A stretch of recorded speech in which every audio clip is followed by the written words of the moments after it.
Good morning, everyone. Welcome to day 2 of SNAG's Tides and Waves West Africa Symposium. Yesterday was remarkable, and today I'm sure will be also enlightening.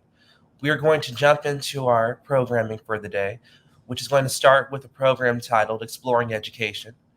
This event is sponsored by Center for Craft and provides a glimpse into Kwame, Nkrumah University of Science and Technology's Department of Industrial Arts, which includes some student experiences. This presentation will consist of Professor Cyril Etornam Adala's work and his two students, Linda Yamoah and Bempong Melchizedek. Here's our presentation. And we're super excited for today's programming as well. Welcome, everyone.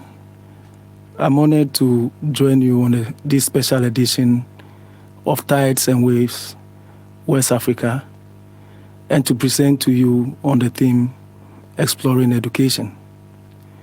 It is a big honor to represent my institution and also to share with you about my department, my students, and my practice. I am Cyril Etornam Adala, a lecturer from the Department of Industrial Art, Nkrumah University of Science and Technology, Kumasi, Ghana. I would like to take this opportunity to introduce you to the Metal Product Design program under the Department of Industrial Arts, Nkrumah University of Science and Technology, which was created in 1964. The section runs a Bachelor of Arts program in Metal Product Design and Technology, and also a Master of Fine Arts program in Jewelry and Metal Smithing. The core mandate of the program under the department is to train graduates to feed the product design, jewelry, and metal smithing industry, both in Ghana and beyond. The undergraduate program is a 4-year degree course and admits an average of 45 students each year and aims at equipping students with core skills and technical know-how in the areas of metal product design, jewelry, and metal smithing, also to enable them function in the industry. The program serves as a fundamental tool to make graduates eligible to pursue further studies in the areas of specialty and also related disciplines. The program has been able to turn out a number of students who are practicing in the field of jewelry, metal smithing, and fabrication. In the field of practice, the program can boast of the likes of Shanti Jewelry, Sue Shimes, Adon Jewelry and Deco, Adom the Jeweler, Jogo Jewelry, Regal Arts, just to mention a few. The program has also been able to produce some wonderful students who are at various levels of their postgraduate studies across the United States. Some of the schools include Bowling Green State University, University of Iowa, Pennsylvania Western University at Edinburgh, University of North Dakota, New Mexico State University, Miami University, Arizona University. Some have also already graduated and working at various places across the continent. About the training facility and studio space in the department. Currently, there are about 198 students across all classes. This is because Kwame Nkrumah University of Science and Technology is the only university in the country running a fully fledged program with integration of jewelry and metal smithing at the tertiary level. This, however, comes with a number of challenges. The major one has to do with limited studio space to accommodate large students' enrollment, as the studios are not designed to accommodate large number of students. Other problems include lack of tools, equipment, and materials. Students admitted into the program are expected to purchase their own basic tools for all practical works as well as materials for their study.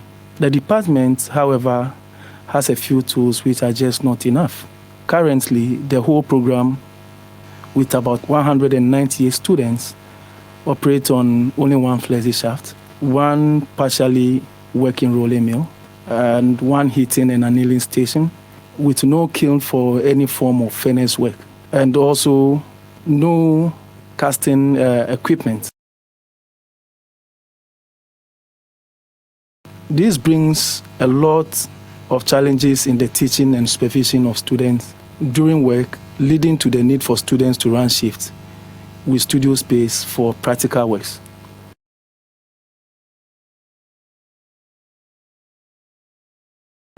Another challenge is the unavailability of materials for practical work. There is only one shop that sells materials like copper and brass, which is normally in short supply.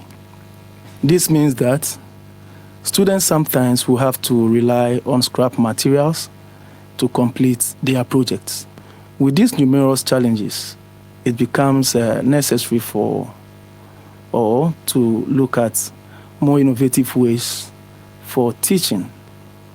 This brought about the need to push traditional techniques like raising, chasing, and repoussé, which may require less equipment to produce. Students are taught how to improvise on hammers for raising and planishing, and also taken through the process of forging their own chasing and repoussé tools. Methods for forging of these tools and hammers are usually obtained from the scrapyard. This also means that a lot of students may never lay eyes on any of the original tools and equipment before completing their program of studies. As a passionate lecturer who believes in competency-based training and quality education, it became necessary for me to invest in a personal workspace where students may at least have the opportunity of seeing a few original tools and equipment before completing their program. Currently, I run a small studio space at home, about 2 meters by 4.5 meters. I work on chasing and repoussé, jewelry, stone setting, and also some form of engraving, sometimes small raising works. The space also is a motivation center for my students, where they come to experience the things they see on YouTube and also on other social media platforms. Some of the works you see are projects from my second year and third year classes.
About myself, I am a versatile and a self-taught artist who to add to my life and work through YouTube videos and online classes from Jewelry Institute of America and the master graver Sam Mafano himself. I was able to learn techniques like chasing and repose, raising, mokime, stone setting, and engraving. With constant practice and dedication, I have been able to master some of these techniques. I work with different metals from gold, silver, copper, aluminum, and sometimes steel. I received my Bachelor of Arts degree in Industrial Art from Kwame University of Science and Technology in Ghana, and also my MFA Jewelry and Metalsmithing degree from the same institution. My teaching practice covers raising, chasing and repose, surface decoration, finishing, and jewelry making. My jewelry, my chasing works, and repose all focus on African life themes, while I try to explore the flexibility of metals through my raising works. About how my interest developed and my style and my drive. Coming to KNUST as an undergraduate student, I wanted to do sculpture. However, I did not get that opportunity. I was offered industrial arts, which consists of ceramics, textiles, and metal product design, which is basically jewelry and metalsmithing. By this, I was supposed to explore these three options for 1 year, after which I'll have the opportunity to continue with one of the options. After a year, I discovered that metal product design, with the jewelry option and metalsmithing, I was close enough to at least an aspect of sculpture. I felt that that was the chance for me to do some form of sculpture exploration. With this, I was able to explore a good percentage of my ideas, and this became the fundamental or the foundation for my jewelry and metalsmithing practice. My first ever chasing experience was an assignment that was given to us, and I had tried to explore a small African marks pendant, which I did in silver. And the result was quite fascinating. I thought I had found a way to translate my ideas into sculpture. Later, I tried a larger scale work, which is about 90 centimeters by 180 centimeters. And this connection even made me grow deeper with the techniques. Again, somewhere in 2005, I had the opportunity of pursuing my postgraduate degree in jewelry and metalsmithing. At this point, I set out to explore raising, chasing, and repose even further. In my quest to discover what raising, chasing, and repose could offer me, I chanced upon the raising, chasing, and repose videos of Valentin Yotkov, and they were just amazing. This was in 2007 when I had the opportunity of watching YouTube videos for the first time. I also saw the videos of David Bigazi doing a chasing of a silver plate, and this became my major motivation. I had friends in the ceramics section who were very skillful, and they were just good at manipulating clay, and they always thought that metals was rigid and did not have any flexibility and any possibility of being manipulated like clay. So my first target was to challenge that school of thought. I set out to explore the flexibility of metals. It was a raised work which I called the twist, just to resemble a simple vessel that was thrown on the potter's wheel and adding a twist to it. Later, I also tried another piece which I titled The God, which was done by exploring the metal spinning and then combining it with raising and redirecting the symmetry to make it look like the fruit god. After a few works, I was beginning to discover myself. I decided to do a work that encompassed my personality, which I titled Jolali, which means fly at once, in the Ewe dialect, which is my background, where I come from, and the language that I speak. This simply expresses the struggles in trying to discover who you are. And when you finally break the code, there comes an explosion of endless possibilities. This was inspired by the Aladdin lamp, where the all-powerful genie is trapped in a lamp, and when it finally had a chance to come out, he came out all-powerful. And it was quite a good expression or feeling. Yeah, I would say the success I have achieved on this journey opened my eyes to endless possibilities, which makes me believe that it does not matter who you are or where you come from. If only you have the desire to succeed and put in the time and effort to work, you can make something beautiful out of your life. I also have with me two of my third-year students in the presence of Linda Yamoah and Bempong Melchizedek, who will share with you their work and experiences with their studies. Thank you. I am honored and delighted to share my journey through the world of arts.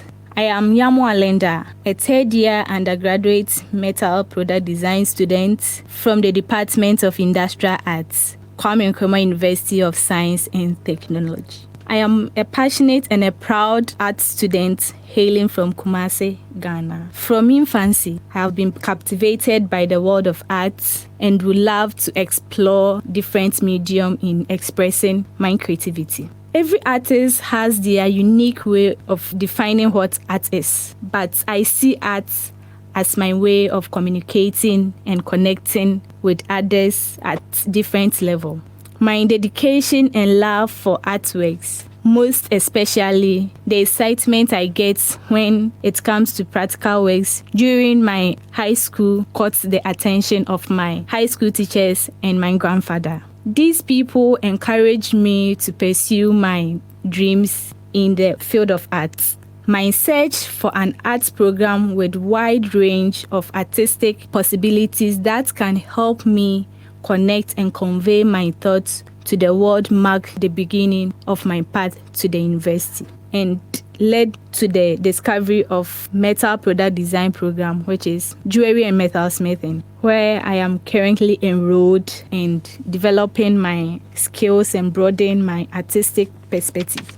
During one of our lectures with Mr. Adala Cyril, he gave a speech that inspired me and changed my life. He spoke to us about how he became a metal smithing student and what he has been able to achieve with his skills. He displayed a selection of works and those of our past students, and I ended up falling in love with raising works. I felt this would provide me freedom to experiment and push the limits of traditional arts. When we started practical demonstration of raising in the first semester of my third year, Mr. Adala inspired me once again with the display of skills in raising technique. With this encouragement, I have come to love raising, which I hope to explore further to realize my dream. Doing raising, however, comes with a lot of challenges. Most especially getting supplies for practical works might be very difficult for me as a student in many ways. It is challenging to acquire materials and specialist equipment due to unavailability and cost. It takes time and can be irritating to locate certain supplies needed for projects. Additionally, our studio's equipment are very limited. But despite the difficulties, my passion and dedication inspire me to come up with creative ways to obtain the essential supplies so that I can realize my dream. My dream is to become a professional artist and share my unique perspective with the world. I hope to inspire others and evoke emotions through my artwork. Thank you.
Thank you for the opportunity given me to share my experience and drive as a metal artist.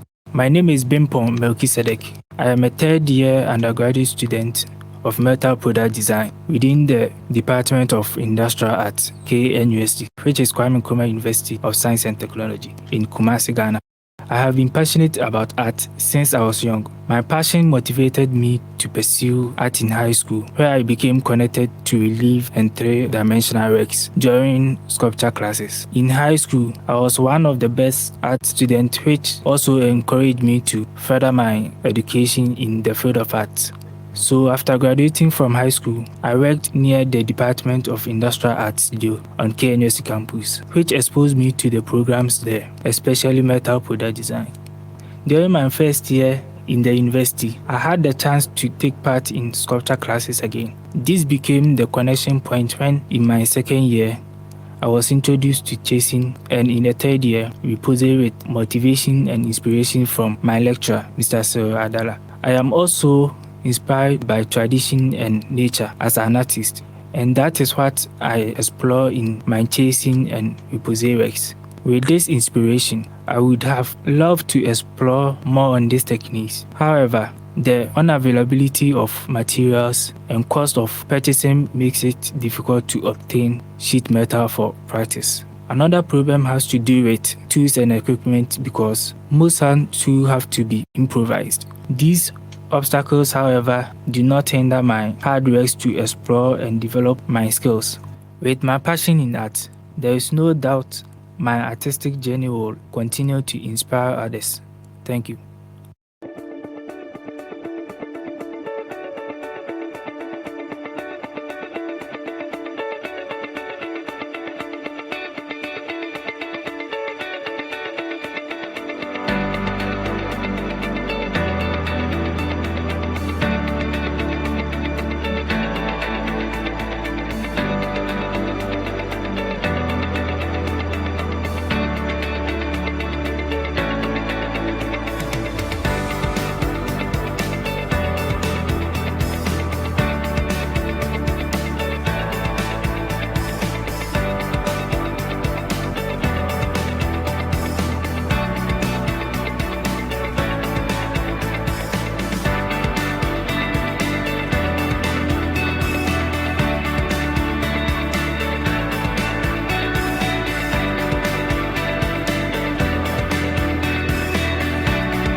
Wow, Professor Adala, that was fabulous. Thank you so much for your really amazing presentation.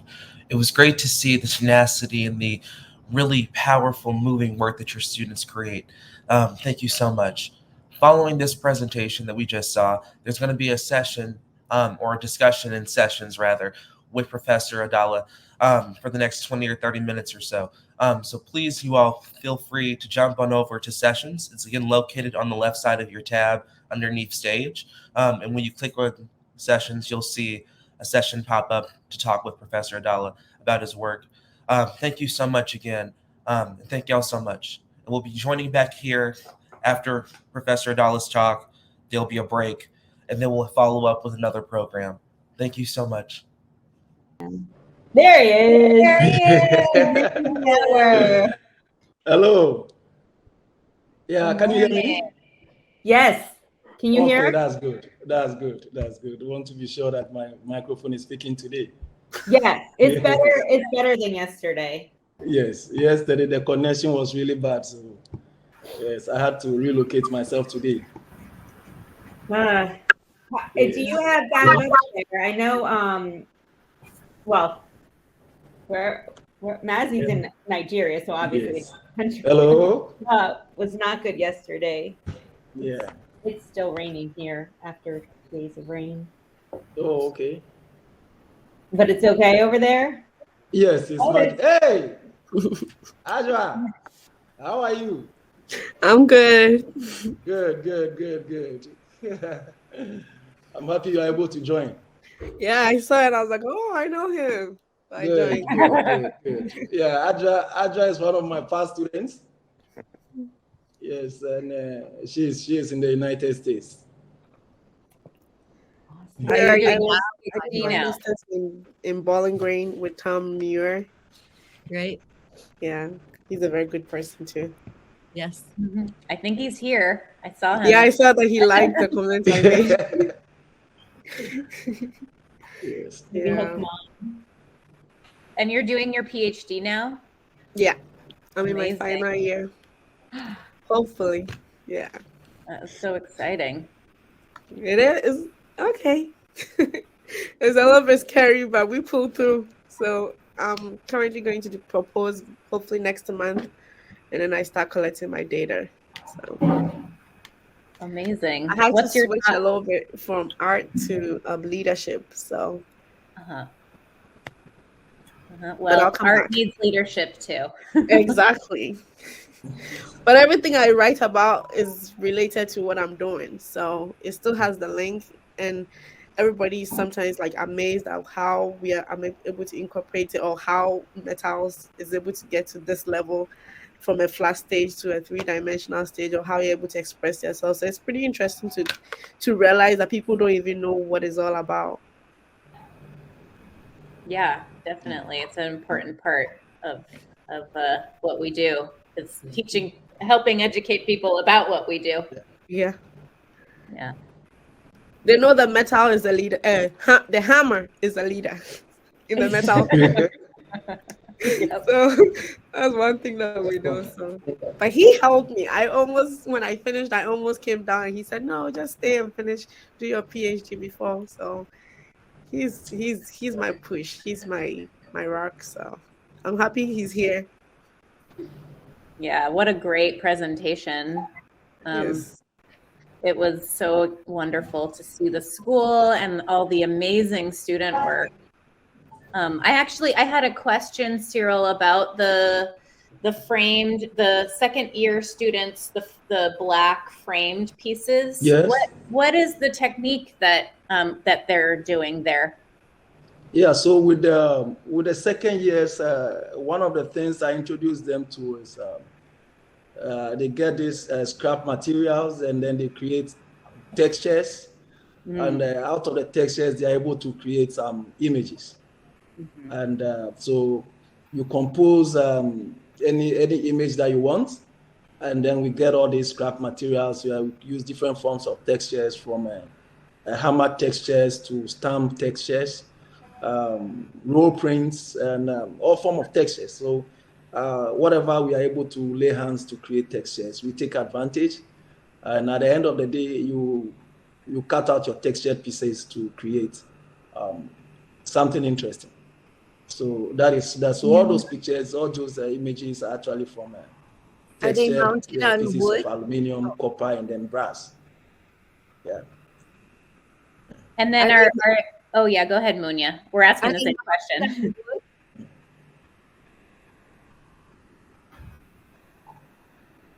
I don't know if he can hear you, Munya. Are they mounted on wood? I'm wondering. Yeah, so we have the frame normally covered with leather. Leather. Normally synthetic leather.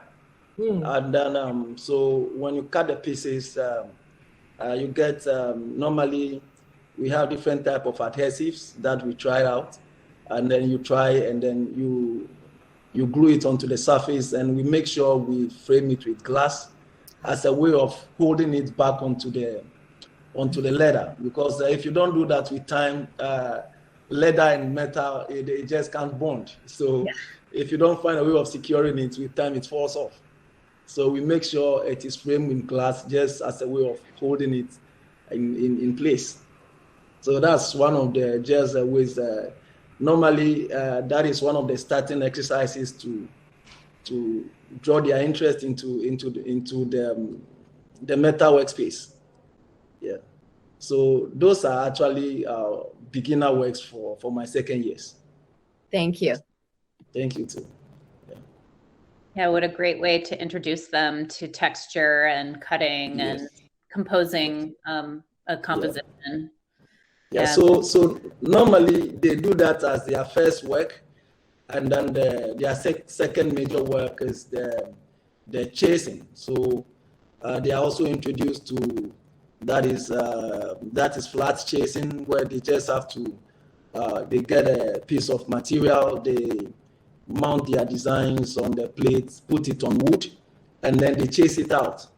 So at the end of the day, you have it, and then you cut it out depending on the shape. You give it an outline or a border design, and then we are able to, based on the type of border you give it, we cut it out to have that reflection, and then we put it on a stand as a decoration, and just in a way to draw them gradually into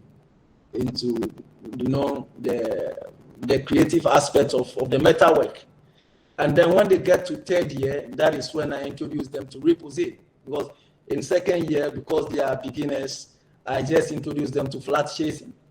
So in second year, when they have a little, in third year, when they have a little control, then I introduce them to the repoussé. So now they're able to combine the repoussé with the chasing to have a relief work. And then after that, I push them to the raising, where in the second semester, where it becomes more challenging. And then in the final year, sometimes you have to combine the chasing onto the raised, like once you're able to complete a raising work, then you should be able to transfer chasing onto it. So that is how we try to take the stages. And then at the final year, you are given a chance to come up with a project topic where you either do chasing and repoussé, or you do some form of raising, or you are given the chance, if you want to do it as a welded project, then you go ahead and then you come up with something interesting that you can discuss. So that is how we go about it here. Yeah, it's fantastic that the students can develop a final year project that is really in line with their interests. Like it looked like you had a group of students doing a very large welded sculptural project, and then you also have students really going into chasing and repoussé on vessels as well as jewelry. So I think that's really special that they can follow their own interests. Yes. So at least we try as much as possible to, depending on your preference, we give you the opportunity to choose what you want to settle on. If you think you want to go into some form of a three-dimensional fabrication, we give you the opportunity to do that. And if you want to also go into either chasing or the reposing combined with raising, we give you the push to do that. So normally, student works are centered on preference. You decide on your interest area, and then we push you to do that. So so far, it's been an amazing journey. And we have your two talented student presenters here today. Yes. Fantastic work from both of you. I'm curious to hear from Bempong about what inspires your chasing designs. Okay, what inspired my chasing design and the repose was, you see, I believe in our tradition way back from our ancestors was they prayed through the deities, which is the marks. It represents deities or the gods. So they pray through it to God for the answers. So I had this Jiname design, which is a Ghanaian symbol we use here. It can represent also God. So it created a connection between the deity, the marks, and the design. So I had this reason for placing it on the forehead, which normally when you have something on forehead, it normally symbolizes a spiritual connection or something. So that's how I got my inspiration. That's fantastic. It's a beautiful beautiful handling of the material, and I love the idea of making that traditional connection and venerating something that is special to your culture. I think that's really fantastic. And how about you, Linda? What inspires your raising? Thank you for giving me this platform.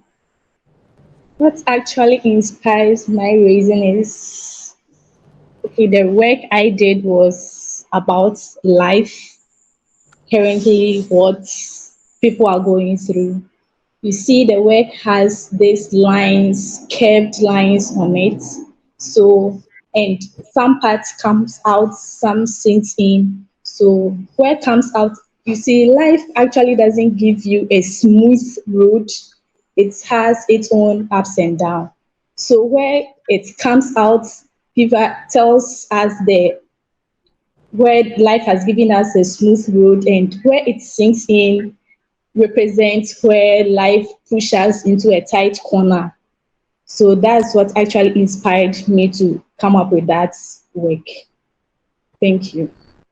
Mm-hmm. And what are you both working on next, or now? For now, I'm actually working on a jewelry pieces.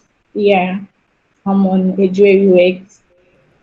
Since school is vacated, I decided to practice more on jewelry. So I'm currently working on a jewelry work.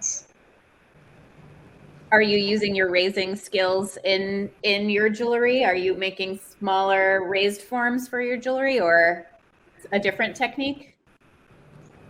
I'm using a different technique in jewelry. I'm not using the raising technique, but I will use the raising in my jewelry works. Yeah, there's possibilities there. Yeah. How about you, Bempong? What are you working on? Okay, I'm also doing the same thing. Since we are on vacation, I'm also in metal jewelry. So I'm also learning about the jewelry aspect too. Fantastic. Oh, I didn't realize that you're not currently in school, right? So you're on vacation, you're on break. Yeah. Sounds good. I think there's some questions in the chat for you, Cyril. I think you're saying yes, I'm trying to respond to that. Yes, somebody wants to know if I'm familiar with Toolbox Initiative. I've not heard of that before. Well, it just so happens that Matthew is presenting in the next session on the stage. Okay. Okay. Then that would be an interesting one. Yeah. So currently we are still organizing my students. Yesterday, somebody asked a question about in a few years to come, what will we be remembered for? What will be the value of what we are doing as artists, as metal artists today?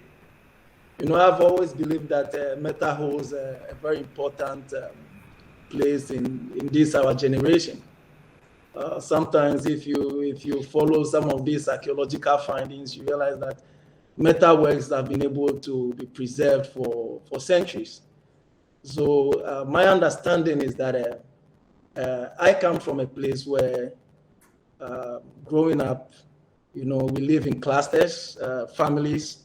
And then you look across just your shoulder, and then you can see one family pounding fufu, another family preparing a pot of banku, and so you see all activities going on. Sometimes we walk over 5 to 10 miles just to go and fetch water. You go to farm, you come back carrying some firewood on your head. So this is the way of life that we grew up with, and then. Now you come to a point in your life where you don't see any of that happening. For you to see that you have to travel so many kilometers to be able to see the type of lifestyle that you grew up living. So I asked my children, in a few years to come, what will you remember of your parents or your grandparents? And it looks as if they were completely lost. So at the moment, me and my students, we are on this journey of trying to recreate some of the scenes that we have growing up, and in a way that we can capture it in a repose form, so that one day when our children grow up, they can say, yes, there is a museum somewhere where they can look at works of some of their parents, or some of the activities that their parents used to take part in growing up, and then at least they have a history that they can relate to. So currently, that is what we are working on, trying to capture some of the memories in chasing and repose form. Yeah. What a fantastic project, an inspiring project, you know. Yeah, thank you. And what are you working on personally? What's on your bench? Yeah, one of the difficult challenges we have in this part of our world is being able to exhibit your works to the public. In this part of our world, people don't really connect to what you do. So as much as you have some passion for the work, it is difficult for you to actually connect to the people around you.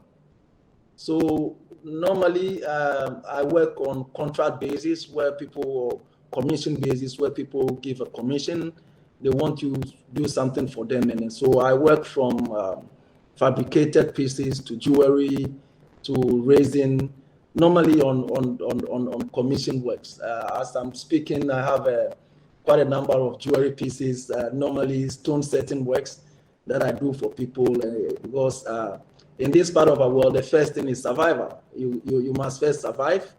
And another thing is also, as I said in my video, I needed to find a way to get my students encouraged.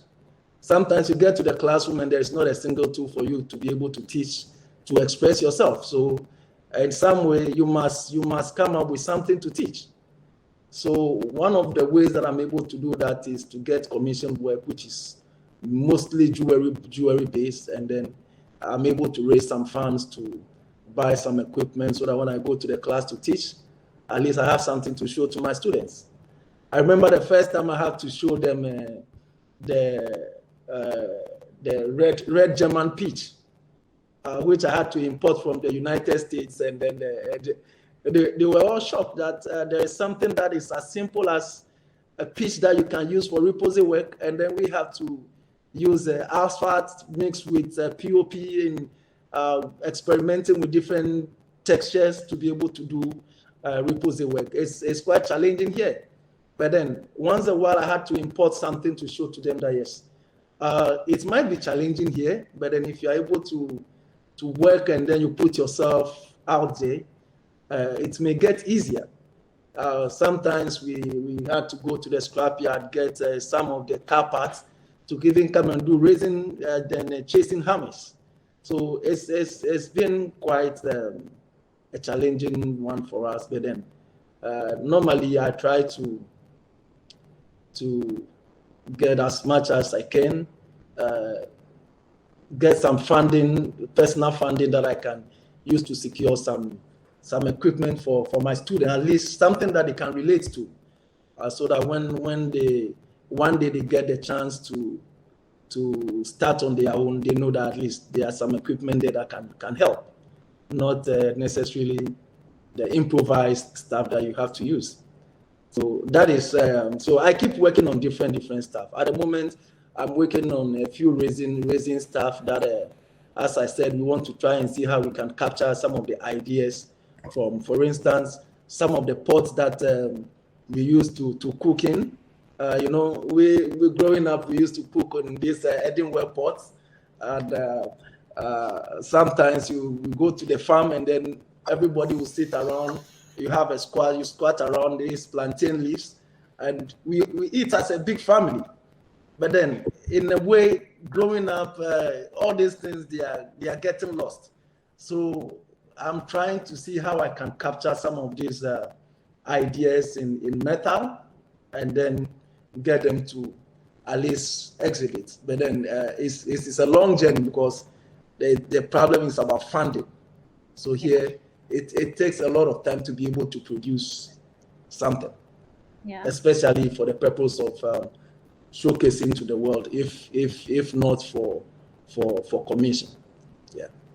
Well, your students are so lucky to have such a dedicated professor to Thank you. help them Thank on you this so journey. much. Very lucky. Tom Muir has joined us. Hi, Tom. Hi. Yeah, I wanted to thank you for that wonderful presentation, and for your wonderful students too. I see one of them, Odd, was there. Is yes, thank you. She's one of our star students. She's oh, that's great. That's fantastic. Great. Fantastic job of winning prizes every year. That's great. Wow. Thank you. Thank you. Adra has been one of my best students. We used to fight a lot. Yes, we used to fight a lot because she always has that drive to work, and so when she's ready to work and you delay her, then you must be ready for a fight. Well, so Adra has been one of my wonderful students, very dedicated and committed to. She's very dedicated. She, I really admire her stamina, and yes, to come all by herself from Africa for a year before she even joined the program, and then, she really persevered, and it paid off for her. Yes, thank you. Now she's working on her PhD, but we miss her in the studio. She was there. She was there at the same time Michael Nashif was there, so we were lots of laughing in that studio. Yes. Yes, and I'm sure she'll be back because Adra cannot stay away from working in metals. She loves it. She loves it. So I'm sure she'll be back to the studio. Yes. We always enjoy seeing her. Wonderful person to work with. Yeah. Always hardworking. Hardworking. Thank you for the compliment. So one of the things that I didn't know that I'm now learning is the fact that you are dedicating your own money into getting tools that we don't know about if you're in Ghana, and introducing them to the student there. Because I remember when I came here in the state, it was very difficult to actually, because everything was improvised. So when I came and I had to use the easygoing tools to make my own work, it was a little bit difficult because I was so used to making it myself. And I remember Tom, I'm happy he's here, but I remember Tom saying, "You can just use this machine and it's gonna be easy." And I'm like, "No, Tom, I still want to do it myself." And he goes like, "Well, it's gonna take you forever. I don't think you're gonna be done." I'm like, "I'm gonna do it and I'm gonna be done." So Yes. even though we get the push from improvising, I'm happy that you are gradually showing them or bringing in the tools from here for them to at least have a feel of it, or at least know how to work with it, so that when they get here, it's not as difficult as it was when I started. Because I know we have another student from our department that is here in her first year, and she's also using, like, going through the same experience where some of the tools she doesn't know how to use them, so she's learning them. So even though we are doing our masters, it's as if we are doing a first year, like we are like freshmen. So I'm happy that you are gradually bringing these things back with your own expenses to show to students, just so they know what they are to expect in the future. So thank you for your dedication. Thank you too. Thank you too. Yeah, I see Precious is here. I don't see her face though. I can't see maybe I don't know how to operate, but we're happy to have her also. Okay. There's a question from Sherry Cordova, who asks, are there former or current students who are selling their artwork locally or internationally? For now, we don't have any of the works that are being sold. Normally, because of the cost of the materials, when we finish the assignments or the projects, all the works are given back to the students. Yeah. But you mentioned in your presentation that you did have some alumni who do have professional businesses where they're selling their work. Is that right? Yes, unfortunately, most of them have all the ones in Ghana. They are all moving on to jewelry. As I said, it's all about the request. You need the connection with the people to be able to produce. And in this part of our world, people don't really see. I remember there was a time we tried to do an exhibition, and then we invited the public and the university community, so that at least they can relate to what we are doing. And it looks as if the people came and they didn't really see the point in what you were doing. They just look at the works and they said, "Oh, what are these for?" And they didn't see it as art.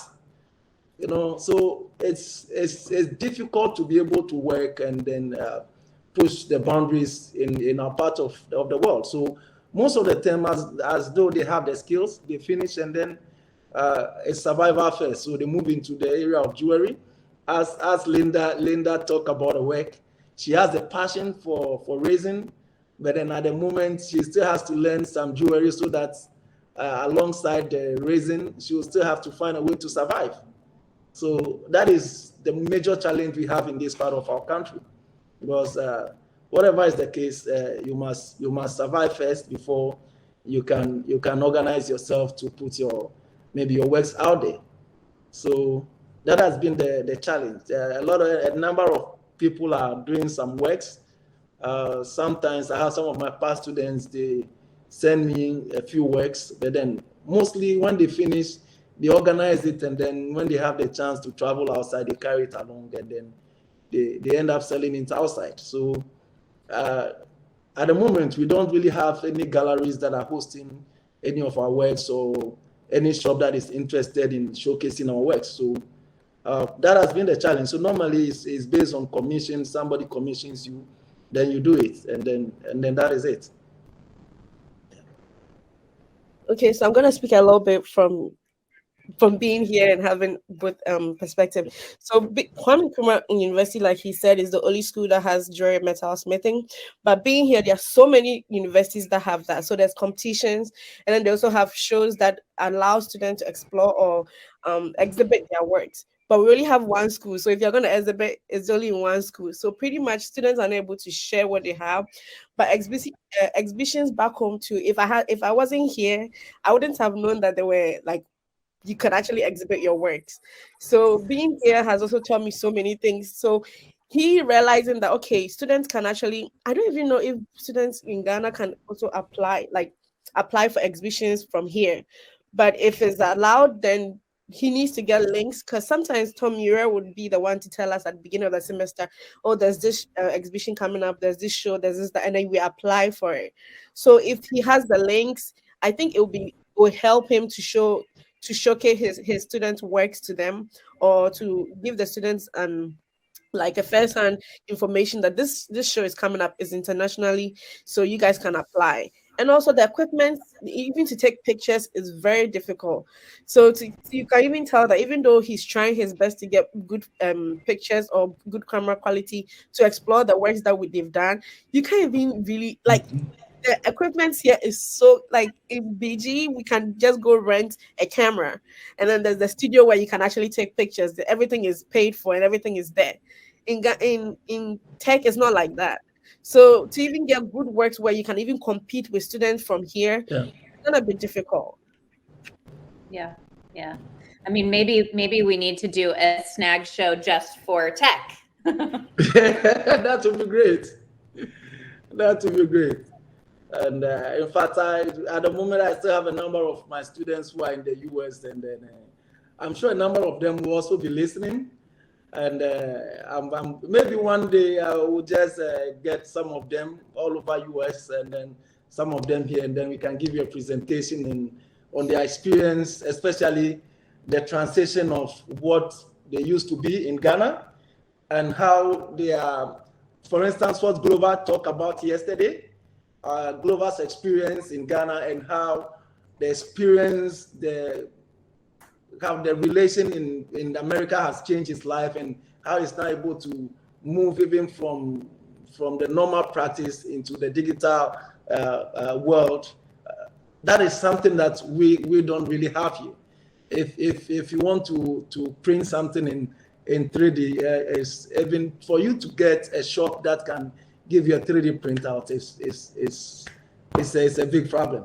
So these are some of the challenges. So as though you have ideas that you want to explore, the platform is just not there. So some of them, they come to US, and then with the opportunities, you realize that they just explode. I remember last year I have one of my students graduating from University of Iowa, Duffier, and her experience was also another thing. Just the transition from Ghana to US and the opportunities that were available for her to showcase her work and the connection, everything, it just changed who she was. And now she's also doing her PhD in the United Kingdom. So that is how sometimes the exposure can help someone. So yeah, the major problem we have here is the platform for you to be able to speak about your works. We don't have it. As I'm speaking, this is the first time that even for a lecturer from KNUST has the opportunity to, especially from the metals department, the jewelry and metals department. This is the first time we have the opportunity to even talk about what we are doing. So it's a big honor to be here. I'm really grateful. We need to stay in touch, because I hope that this is the first of how we. I hope so. Thank you so much. Program and your students, and I think it's also amazing.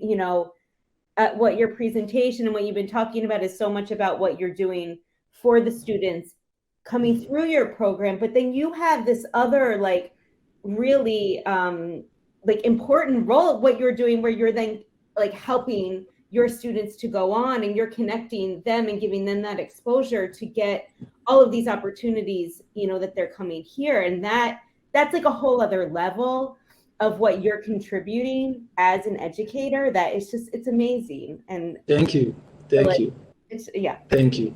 But yeah, let's And say Adra has been very helpful. Adra has been very, very helpful. Because anytime I have challenges, I call her. So what do we do next? And he said, okay, I'll get back to you. And she's been very instrumental, and I'm grateful to have a great support. And I want to hear too, you and your students and all the presenters that have participated in the symposium all have SNAG as part of the honorarium. We've given everyone SNAG membership. So I would love to hear your feedback too. And we have an opportunities board where some of these calls are posted and things. So, let us know what more we can have, or if things were useful to you. And I hope I'll take advantage of that. All right. Thank you. Thank you so much. Thank you. Right.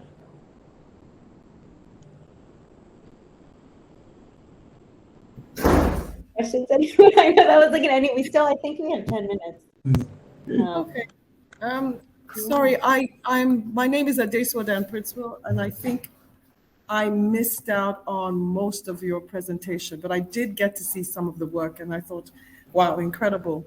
But what we're doing in Nigeria, we're trying as much as possible to do collaborations. Okay. So we just finished a conference.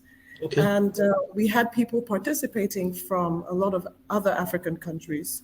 The idea is to look at what we are doing in the mining sector, anything that comes out of the ground. That you're dealing with metal, you're dealing with anything that comes out of the ground. We're trying to do value addition across Africa. Okay. So Lagos just had it was supposed to be an international conference, and we did have some work that came in. The unfortunate thing is that for every one person that came to that conference, 10 people couldn't come because of the expense.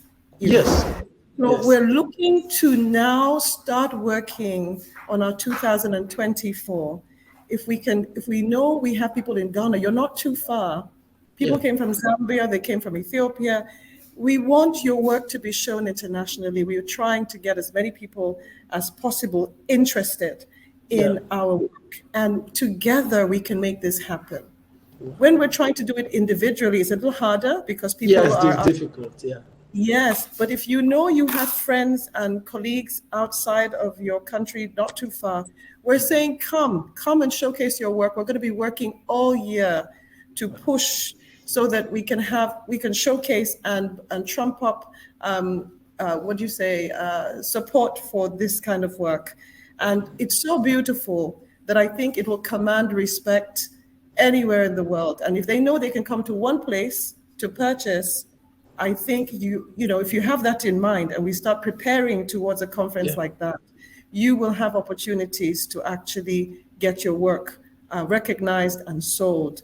So, I mean, I just wanted to add that we need to wake up as Africans to provide opportunity for the international community to see us and take it very seriously. So thank you so much. I only caught a glimpse of it, but I thought it was exciting work. Thank you. I'll try and then connect, and then we'll see what we can do. Thank you so much. Yes, please. There's a question in the chat from Tanya Crane for you, Adesua. What program are you from, or do you work in? Oh, I work with women in mining in Nigeria.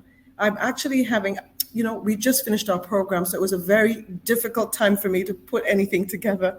But I do have a 5-minute thing coming up, I think, in a bit. But basically, it's women in mining, and what we're trying to do is to nurture the environment. We're trying to build capacity. We're trying to ensure that jewelers have an opportunity to showcase their work. And we're trying to say that, look, if you're a jeweler in the country and you've been trading and you've been working on in the space where you're just buying and selling, we're saying, look, let us try and inculcate some of our own natural stones into your wares. We're trying to say, okay, you have beautiful artwork. Come, let us help you to show this off. So Women in Mining is trying to put together a very strong value addition section. And recently, we had our first program last year, and that program was our maiden edition. It was really to break the ice and to showcase a little bit of what we had to Nigerians. And then this year, we got endorsed by the African Union, and they put together this show called AJEC. And AJEC now, I think it's going to even be showcased in Ghana pretty soon.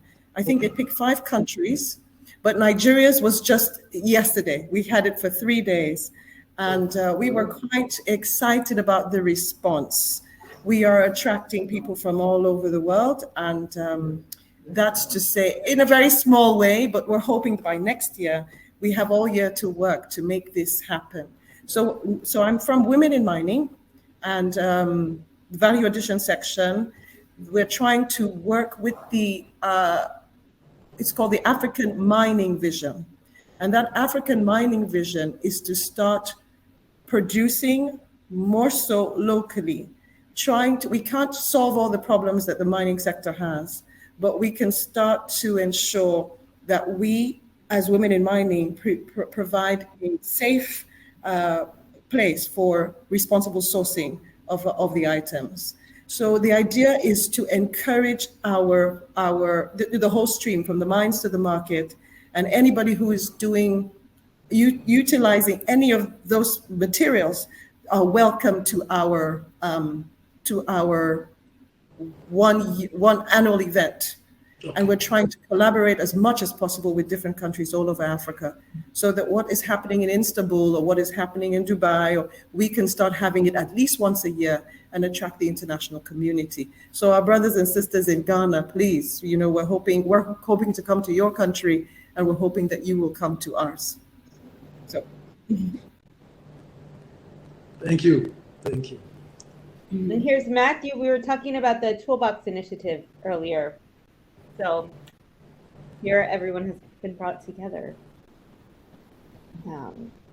Because in their program, Matthew, I don't know if you saw the presentation, but they're very limited on tools in Cyril's program. Yeah, I didn't. Unfortunately, I just got on, and I'm sorry I missed that. Was Cyril presentation? Yeah, we'll have it in the recordings later, so definitely check it out. Oh, sounds good, and I'd be happy to if we can provide tools, it would be fantastic. Thank you. Thank you. Yeah, definitely. Let's get in touch and see what we can do. All right. Thank you. Thank you. Yeah, my pleasure. Because so far unfortunately we haven't worked much with Anglophone countries, so Nigeria, Ghana, we've been working mostly with all of West African countries, Francophone. But slowly we'll, we want to spread out a little bit more, even to Central Africa and different places.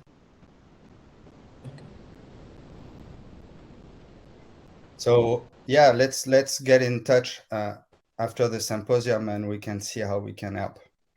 All right. Thank you. Thank you. We'll surely get in touch. You have each other's emails from all the emails I've been sending everybody, but okay. You too. So do you just email? Sounds good. Sounds very good. Thank you so much. Oh, great.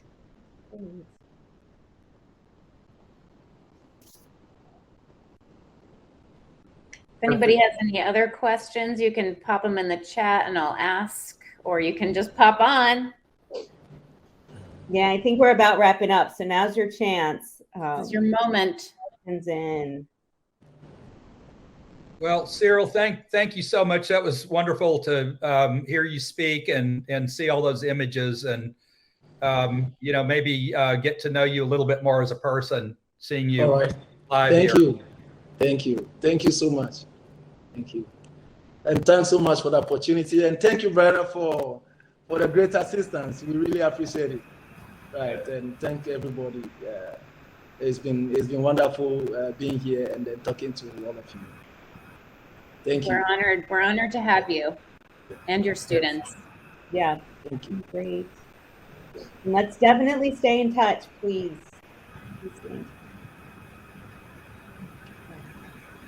So what's next, Lamar? Where are we going? Perfect. So we're about to enter a 10-minute break, you all, and we will reconvene at 1:45 Eastern on the main stage for I'll say a sort of presentation and a Q&A with Matthew Chimney, which will be great to see. He'll be demonstrating some filigree techniques, and then we'll have a Q&A again on the main stage. And that'll happen in 10 minutes or so. So we'll see y'all soon. And thank you so much for everything. Thank your students for coming by. It was really inspiring to see your work and also just hear everything that you're doing for them, and also to make sure metalsmithing is taught in the international capacity, and also making sure that the students have opportunities beyond their bachelor's programs. I feel like that kind of mentorship you rarely see anywhere, and that's really commendable, and it's just courageous. Thank you so much. Thank you too. Thank you so much. Thank you. Thank you all so much for your time and energy. This has been really enriching. Just want to say thank you to everyone coordinating and everyone. Just really great conversations. Thank you all so much. Thank you.